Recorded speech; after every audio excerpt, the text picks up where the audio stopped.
அத்தை, எங்க அப்பா அம்மா ஃபங்க்ஷனுக்கு 2 நாளைக்கு முன்னாடியே வர சொல்லிட்டாங்க. அதனால அவரும் நானும் போயிடுவோம். நீங்க ஃபங்க்ஷன் அன்னைக்கு வந்துருங்க அத்தை. மாமா அக்கா அவங்க கூட வந்துருங்க அத்தை. அதனால என்னம்மா போயிட்டு தாராளமா ஒரு வாரம் இருந்துட்டு அவசரம் இல்லாம வாங்க. சரியாம்மா?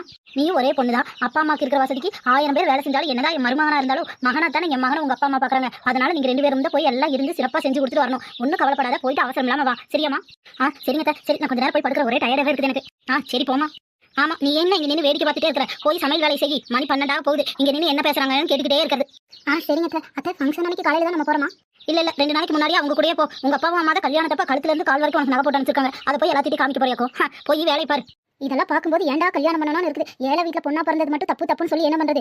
சரியான வீட்டுக்காரர் இருந்தா நம்மளுக்கு கரெக்டா இருப்பாங்க. குடும்பத்தை அனுசரிச்சு போகணும்னு நம்ம வீட்லயும் சொல்றாங்க. கட்டின புருஷனும் என்னதான் சொன்னாலும் சரி, எங்க அம்மா என்ன சொன்னாலும் வயசானவங்க பொறுத்துக்கன்னு சொல்றாரு. ஆனா வயசானவங்க பேசுற பேச்சா பேசுறாங்க. என்ன தனியா நின்னு புலம்பிட்டு இருக்க? உங்க அம்மா உங்க தம்பி மாமனார் சொல்றாங்க மகனா இருந்து பாத்துக்கணும்னு. என்னைக்காவது ஒரு நாள் இந்த ஏழை மருமகளோட அப்பாவை அம்மாவை கைவிட்டாம பாத்துக்கணும் உங்ககிட்ட சொல்லியிருக்காங்களா? இல்லாதவங்களா இருந்தாலும் நல்ல வேலை எங்க வீட்டுல இருந்து யாரும் வரதில்ல.